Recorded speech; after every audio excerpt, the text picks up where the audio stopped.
Baik, bismillahirrahmanirrahim. Assalamualaikum warahmatullahi wabarakatuh. Alhamdulillah, bagaimana kabarnya anak-anak semua?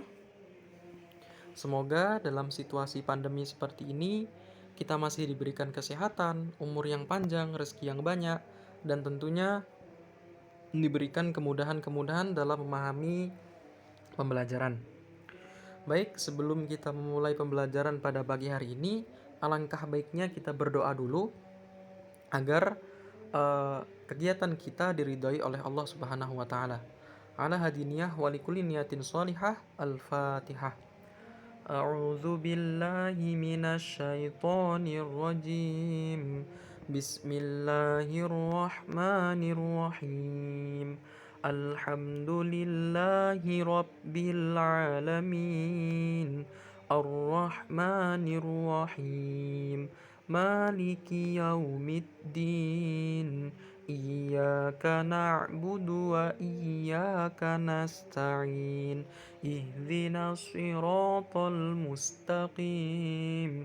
Siratal ladzina an'amta 'alaihim ghairil maghdubi 'alaihim waladdallin.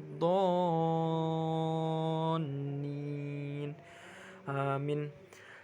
Rabbi shrah li sadri wa yassir li amri wahlul 'uqdatam min lisani yafqahu qawli. Baik, anak-anak semua, pembelajaran kita pada pagi hari ini adalah saling menasehati dalam Islam. Saling menasehati dalam Islam itu dibagi menjadi 3. Yang pertama ada khutbah, yang kedua ada tablik, dan yang ketiga ada dakwah. Kira-kira nih, apa-apa aja nih pengertian dari khutbah, tablik, dan dakwah? Dan apa-apa aja nih perbedaan dari ketiganya tersebut? Untuk lebih lanjutnya, kita bahas. Yang pertama ada khutbah. Khutbah bermakna memberi nasihat dalam kegiatan ibadah seperti sholat Jumat, Idul Fitri, Idul Adha, sholat istisqa, khusuf, dan lain sebagainya. Sedangkan menurut istilah, khutbah berarti kegiatan ceramah kepada sejumlah orang Islam dengan syarat dan rukun tertentu yang berkaitan langsung dengan keabsahan atau kesunahan ibadah. Ya. Kemudian selanjutnya ada tablik. Tablik yang berarti menyampaikan, memberitahukan dengan lisan. Ya, kemudian menurut istilah, tablik adalah kegiatan menyampaikan pesan Allah secara lisan kepada satu orang Islam atau lebih untuk diketahui dan diamalkan isinya. Selanjutnya ada dakwah. Dakwah yang berarti memanggil, menyeru, mengajak pada sesuatu hal kebaikan. Sedangkan menurut istilah, dakwah adalah kegiatan mengajak orang lain, ya, atau seseorang dan lebih ke jalan Allah Subhanahu wa taala secara lisan dan perbuatan. Nah, selanjutnya nih, dari penjelasan sebelumnya, mungkin dari teman-teman sudah bisa menganalisis, sudah bisa mengartikan sendiri apa-apa aja sih perbedaan dari khutbah, tablik, dan dakwah. Ya. Kemudian selanjutnya pentingnya khutbah, tablik, dan dakwah. Yang pertama, pentingnya khutbah.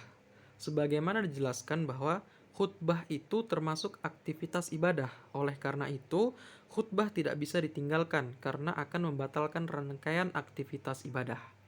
Ya, seperti yang saya jelaskan di awal tadi, bahwa khutbah itu merupakan salah satu rukun dalam ibadah tertentu. Contohnya, sholat Jumat, sholat Idul Fitri, sholat Idul Adha, sholat khusuf, dan lain sebagainya. Itu khutbah tidak bisa ditinggal, teman-teman.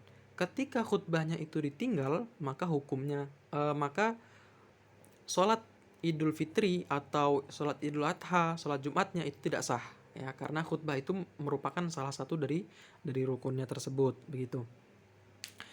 Nah, yang kedua, pentingnya tablik, ya. Salah satu sifat wajib bagi Rasul adalah tablik, yakni menyampaikan wahyu dari Allah Subhanahu wa taala kepada umatnya semasa Nabi Muhammad masih hidup. Seluruh waktunya dihabiskan untuk menyampaikan wahyu kepada umatnya. Nah, pentingnya tablik.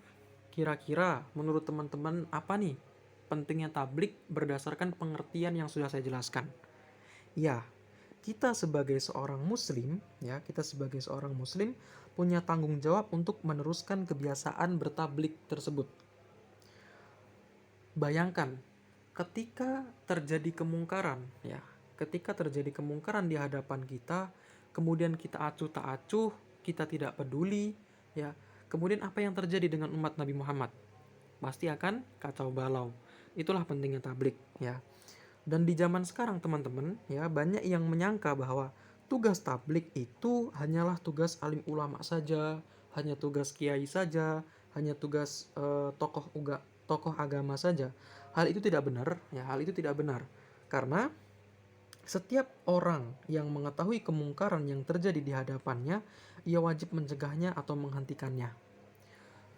Kata Nabi, sabda Nabi Shallallahu Alaihi Wasallam, ya, beliau bersabda bahwa barang siapa yang melihat kemungkaran, maka ubahlah dengan tangannya. Apabila tidak mampu mengubah dengan tangannya, maka ubahlah dengan lisannya. Apabila tidak mampu mengubah dengan lisannya, ubahlah dengan hatinya. Ya, maksudnya seperti apa? Maksudnya seperti ini. Ubahlah dengan tangannya. Maksud dari tangannya di sini adalah kekuasaan, teman-teman. Contoh seperti ini. Ketika teman-teman menjadi seorang polisi misalnya, kemudian teman-teman melihat sebuah kemungkaran di hadapan kalian. Nah, teman-teman itu punya hak, punya kuasa untuk mencegah atau menghentikan kemungkaran tersebut. Maka dari itu, itulah yang dimaksud dengan mengubah dengan tangannya. Ya. Ketika teman-teman itu tidak bisa mengubah dengan tangan teman-teman, ya, maka ubahlah dengan lisan teman-teman. Nasihati dia, ya, nasihati dia. Berikan dia nasihat. Kalau tidak bisa juga dirubah dengan nasihat, maka ubahlah dengan hati. Maksudnya mengubah dengan hati, teman-teman berpikir bahwa saya tidak akan terjerumus dalam kegiatan tersebut. Seperti itu. Itu yang dimaksud dengan mengubah dengan hati. Ya, selanjutnya pentingnya dakwah. Salah satu kewajiban umat Islam adalah dakwah. Sebagian ulama ada yang menyebut berdakwah itu hukumnya fardu kifayah, ada juga yang menyatakan bahwa fardu ain. Rasulullah Shallallahu Alaihi Wasallam selalu mengajarkan agar seorang muslim itu selalu menyuruh pada jalan kebaikan. Kemudian, setiap dakwah hendaknya bertujuan untuk mewujudkan kebahagiaan dan kesejahteraan hidup di dunia dan di akhirat. Ya. Setelah itu, dengan berdakwah kita akan mendapat ridho dari Allah Subhanahu wa taala. Ya. Jadi, dakwah itu ada yang menyatakan bahwa hukumnya itu fardu ain, ada juga yang menyatakan hukumnya fardu kifayah, teman-teman. Rasulullah juga itu memulai dakwahnya kepada istri, keluarga, dan teman-teman karibnya. Hingga raja-raja yang berkuasa pada saat itu, ya, di antara raja-raja Bizantium, kemudian Mukaukis dari Mesir, Kisra dari Persia, dan Raja Najasyi dari Habasyah. Ya. Kemudian ada beberapa metode dakwah yang bisa dilakukan seorang muslim menurut syariat Islam. Ya. Dalam Quran surah Al-Imran ayat 104 berbunyi, wal takum minkum ummatun yad'una ilal khairi wa ya'muruna bil ma'rufi wa yanhauna 'anil munkar wa ulaika humul muflihun. Yang artinya, dan hendaklah di antara kamu ada segolongan orang yang menyuruh kepada kebajikan, menyuruh berbuat yang ma'ruf dan mencegah dari yang mungkar, dan mereka itulah orang-orang yang beruntung. Baik, selanjutnya ketentuan khutbah, tablik, dan dakwah. Ketentuan khutbah, syarat khutbah. Yang pertama Islam, balik, berakal sehat, dan mengetahui ilmu agama. Tentunya teman-teman sudah mengerti nih maksud dari Islam, kemudian maksud dari balik, berakal sehat, dan mengetahui ilmu agama. Ya. Kemudian yang kedua syarat dua khutbah. Nah, di sini yang dimaksud adalah khutbah Jumat, khutbah sholat Jumat. Ya, syarat dua khutbah. Yang pertama, khutbah dilaksanakan sesudah waktu zuhur. Ya. Jadi kalau teman-teman sholat Jumat itu ketika masuk waktu zuhur, ya, di situ Bilal azan, kemudian diselingi setelah azan itu khutbah, ya, azan. Begitu. Kemudian yang kedua khotib duduk di antara dua khutbah. Ya, jadi setelah khutbah pertama biasanya khotib itu duduk, ya kan? Kemudian Bilal itu membaca sholawat, habis itu khotib naik lagi. Yang ketiga, khutbah diucapkan dengan suara yang keras dan jelas. Ya, jadi suaranya harus keras dan jelas. Kemudian yang keempat ini tertib. Selanjutnya rukun khutbah. Yang pertama membaca hamdalah, alhamdulillah. Ya. Kemudian membaca syahadatain atau 2 kalimat syahadat. Yang ketiga membaca sholawat. Yang keempat berwasiat takwa. Ya, jadi berwasiat takwa ini wajib dalam khutbah teman-teman. Jadi kalau teman-teman itu perhatikan ya, ketika seorang khotib itu berkhutbah, di awal khutbahnya pasti menyampaikan pesan takwa. Ittaqullaha haqqa tuqatih wa la tamutunna illa wa antum muslimun. Ma'asyiral muslimin yang dirahmati oleh Allah, marilah kita tingkatkan takwa kita kepada Allah dengan sebenar-benar takwa. Nah, biasanya seperti itu teman-teman. Kemudian yang kelima membaca ayat Al-Qur'an pada salah satu khutbah. Kemudian yang keenam berdoa pada khutbah kedua. Selanjutnya sunnah khutbah ya. Yang pertama khotib berdiri ketika khutbah, itu sunnah. Kemudian mengawali khutbah dengan memberi salam.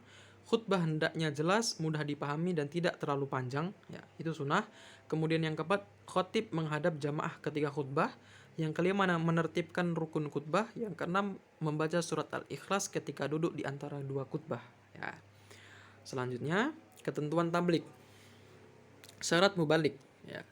Yang pertama Islam, balik, berakal dan mendalami ajaran Islam ya. Terus yang kedua etika dalam menyampaikan tablik. Yang pertama bersikap lemah lembut dan tidak kasar ya. Yang kedua menggunakan bahasa yang mudah dipahami. Kenapa harus menggunakan sikap lemah lembut dan tidak kasar? Karena yang kita hadapi itu adalah orang-orang yang sedang melakukan kemungkaran teman-teman ya. Kebanyakan orang ketika melakukan kemungkaran, di situ amarahnya, nafsunya, emosinya itu lagi meningkat. Nah, ketika kita tidak menggunakan bahasa yang ramah, tidak menggunakan bahasa yang santun, maka itu akan berbahaya pada diri kita sendiri, seperti itu. Ya, kemudian yang kedua menggunakan bahasa yang mudah dipahami itu sudah jelas. Yang ketiga mengutamakan musyawarah dan kesepakatan bersama.